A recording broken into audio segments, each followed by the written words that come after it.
बच्चों, जो second year के छात्रगण हैं, जो लोग कॉलेज को अटेंड नहीं कर पाए अनिवार्य कारण से, ऐसे लोगों के लिए यहाँ पर मैंने पत्र आपके लिए पेश कर रहा हूँ।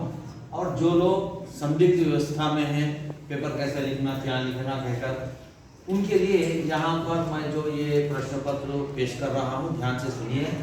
और एक बात ध्यान में रख लीजिए, मैंने जो लेसन पढ़ाया है, जो इम्पोर्टेंट मैंने आपसे कहा है, वही ध्यान से पढ़ लीजिए। जैसा रहीम है, रहीम के 5 दोहे अच्छा पढ़ लीजिए। खासकर रहीम में से पहला और 5th दोहा बहुत इम्पोर्टेंट है। जो 5th दोहा है वो आजकल के माहौल के बारे में है, इसलिए वो ज़्यादा इम्पोर्टेंट हो सकता है। पहला दोहा हमारे प्रेम के बारे में है, वो ज़्यादा इम्पोर्टेंट हो सकता है। बाकी के भी 5 अच्छा पढ़ लीजिए, लेकिन फर्स्ट एंड 5th अच्छा देख लीजिए। उसके पश्चात पहला प्रश्न आपको रहीम और बिहारी में से रहेगा, तो आप रहीम में से ठीक तरह से लिख सकते हैं, बहुत आसान है। और ये लिखते समय आप संदर्भ से, मैंने आपको 1000 बार कह चुका हूँ कि संदर्भ से लिखते समय 4 भाग लिखना बहुत ज़रूरी है, और प्रेजेंटेशन बहुत ज़रूरी है। क्योंकि मैंने आपको लास्ट ईयर भी कहा था, ये साल भी फिर भी कह रहा हूँ, लिखते समय आप पहले प्रस्तावना ध्यान से लिखिए। ये आप लोग लिखने का प्रयास नहीं कर रहे बेटे। प्रस्तावना, उसके पश्चात है संदर्भ, उसके पश्चात है भावार्थ, उसके पश्चात है विशेषता। ये बहुत इंपॉर्टेंट है, क्योंकि ये शो को टप करने के लिए बहुत चांस है। आप ये लिखेंगे तो आपको अच्छे अंक आने की संभावना है, 99 पक्के आने वाले। ओके, तो यहाँ पर ये प्रस्तावना, एक उदाहरण से कि रहीम का एक दोहा आया, रहीमन धागा प्रेम का मत तोड़ो छटकाए, टूटे से फिर न जुड़े गांठ पड़ जाए नामक जो दोहा है, ये दोहा अगर आया, ओके, हो सकता है ऊपर वाला कर्म कर दे, आ भी गया, तो जब आप क्या करते हैं, प्रस्तुत दोहा रहीम सत्साई से लिया गया है, ये प्रस्तावना है। प्रस्तुत दोहा रहीम सत्साई से लिया गया है। रहीम भक्ति काल के निर्गुण धारा के कवि है, और ये अकबर के दरबारी कवि है। इतना लिख दिए काफी है। फिर संदर्भ, प्रस्तुत दोहे में रहीम प्रेम की तुलना धागे से करते हुए कह रहे हैं। उसका भावार्थ, उसकी भावार्थ समझा दीजिए, लिखिए। विशेषता में प्रेम का महत्व वर्णन किया गया है। बस इतना लिखे तो आपको काफी है। ओके, 6 के लिए 6 मार्क्स पक्के आ सकते हैं, क्योंकि आपका बेस क्या है वहां पर, प्रेजेंटेशन बहुत, क्योंकि फर्स्ट इंप्रेशन वेरी इंपॉर्टेंट है। उसके बाद अब आप क्या करेंगे, सेकंड प्रश्न में क्या है, आपको कविताएं दिए जाएंगे। गुलाबी चूड़ियां एक है, जो बीत गई सो बात गई एक है, यहाँ कौन चित्रकार है। इनमें से ये साल के लिए यहाँ कौन चित्रकार है, 99% आने के लिए बहुत चांसेस है, क्योंकि लास्ट टाइम ये नहीं आया था। तो उसी प्रकार से जो बीत गए, क्योंकि हरिवंश राय बच्चन की कविता है, इसको ध्यान से देख लीजिए। उसके पश्चात ये लिखते समय आप क्या करते हैं, कवि परिचय, उसके बाद कविता का संदर्भ, उसके बाद सारांश। जैसा उदाहरण जो बीत गई, अगर कविता आया तो इसका कवि कौन है, हरिवंश राय बच्चन जी है, उनका परिचय दीजिए। और उसके बाद संदर्भ क्या है, प्रस्तुत कविता में कवि बीती हुई बातों को हमारे दिल में ना रखने के लिए सचेत कर रहे हैं कहकर लिखना। ओके, उसके बाद सारांश लिख लीजिए। उसके बाद थर्ड प्रश्न है गद्य भाग। गद्य भाग लिखते समय अब यहाँ पर आपको है उपभोक्तावादी संस्कृति, पहाड़ से ऊंचा आदमी, बूढ़ी काकी, तेलंगाना। इसमें से बूढ़ी काकी बहुत इंपॉर्टेंट है, क्योंकि लास्ट टाइम नहीं आया था ये, और ये प्रेमचंद की रचना है। ओके, तो बूढ़ी काकी ध्यान से देख लीजिए। तेलंगाना भी, क्योंकि तेलंगाना तो तेलंगाना है, तेलंगाना हमारा स्टेट है, इसलिए इसकी वजह से भी तेलंगाना आने पर आपको कुछ भी नहीं, इजी से लिख सकते हैं। हैदराबाद के बारे में वर्णन करना है तेलंगाना, ठीक है बेटे। उसके बाद फोर्थ प्रश्न है उपवाचक। उपवाचक में आपको 2 लेसन है, अंधेर नगरी, गांव का ईश्वर, और एक लेसन है, वो लेसन में नहीं पढ़ा है आपको, और वो पढ़ने की भी आवश्यकता नहीं है। ये 2 में से 100% आपको 4 प्रश्न आते हैं, 4 में से आपको 2 लिखना है। उसमें से एक प्रश्न अंधेर नगरी से कंपलसरी आने वाला है। अंधेरी नगरी नामक कहानी में अंत में कौन फांसी पर चढ़ा और क्यों। उसके बाद इसमें से एक प्रश्न 100% आने वाला है, रतन को गांव का ईश्वर क्यों कहा जाता है। ये 2 प्रश्न जरा देख लीजिए। उसके बाद आप 5th में आधुनिक पोएट्री में से संदर्भ व्याख्या आएंगे, जैसा ये गुलाबी चूड़िया में जो वीर यह कौन चित्रकार है, और एक विलेसन है बच्चे काम पर जा रहे हैं, लेकिन उसमें 4 है, 4 में से 4 कविताएं आएंगे।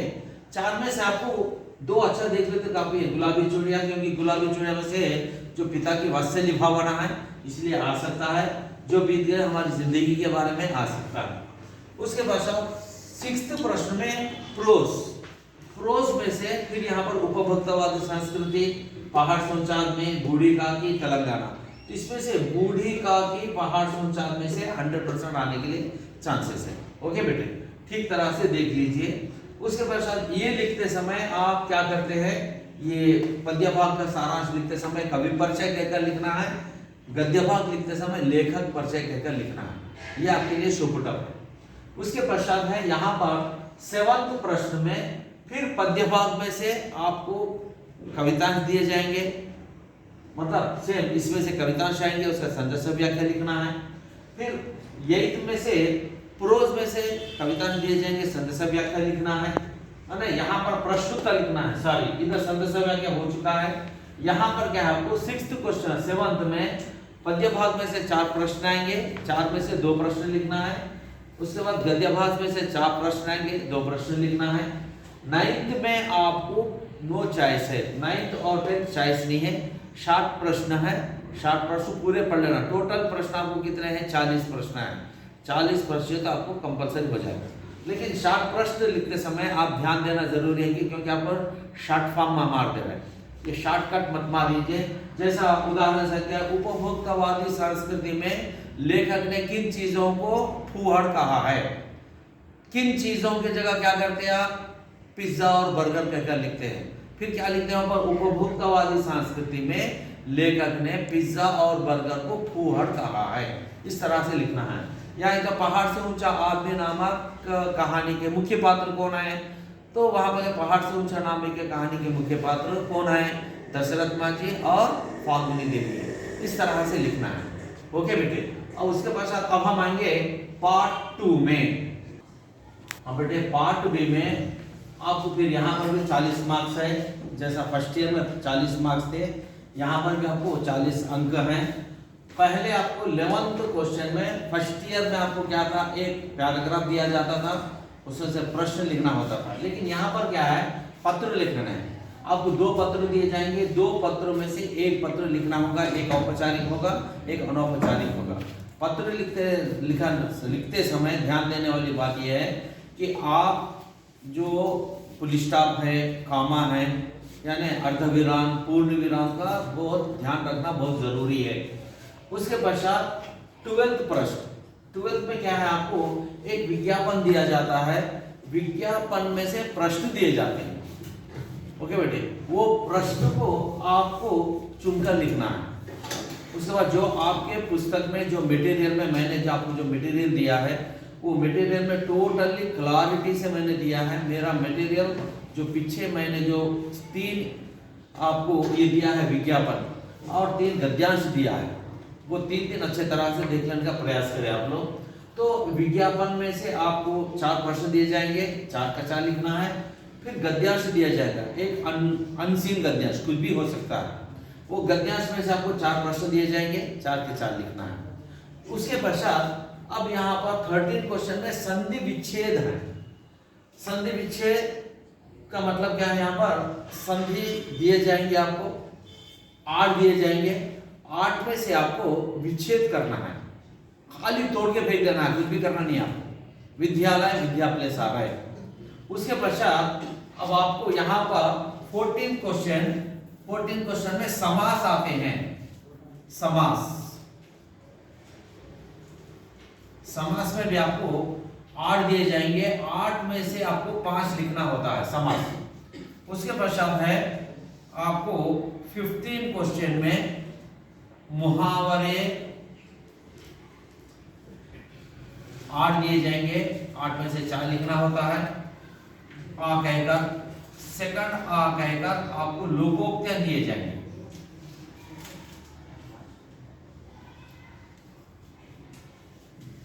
मुहावरे लोकोक्तियां आपको पुस्तक के पीछे मैंने 10-10 है, और मैंने जो मटेरियल दिया है वो मटेरियल में 20-20 है, वो 20-20 अच्छे तरह से देख लीजिए, 99% उसमें से आने के चांसेस है। तो 8 में से ये 4 आएंगे। ओके बेटे, उसके बाद लास्ट है आपको वाच्य। वाच्य आपको 6 दिए जाएंगे, 6 में से 3 लिखना होता है। तो वाच्य का मतलब है कर्तावाच्य, कर्मवाच्य। जैसा राम ने रावण को मारा, ने के स्थान पर हम क्या करते हैं, से लगाते हैं या के द्वारा लगाते हैं।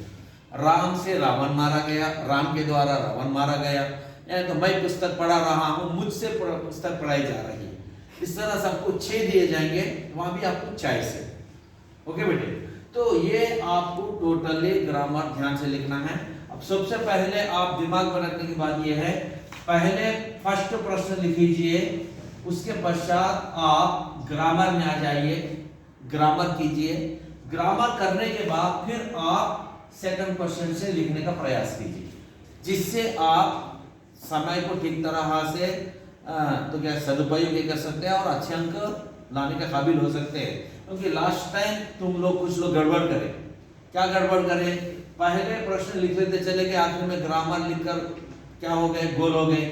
आकर बोले कि सर हमारा ग्रामर चले गया। तो ग्रामर चले गया तो कहाँ से क्यों आएंगे आपको, ये बात को दिमाग में रख लीजिए आप लोग। ग्रामर पार्ट के 40 मार्क्स है, ये 40 मार्क्स लाना बिल्कुल आसान है।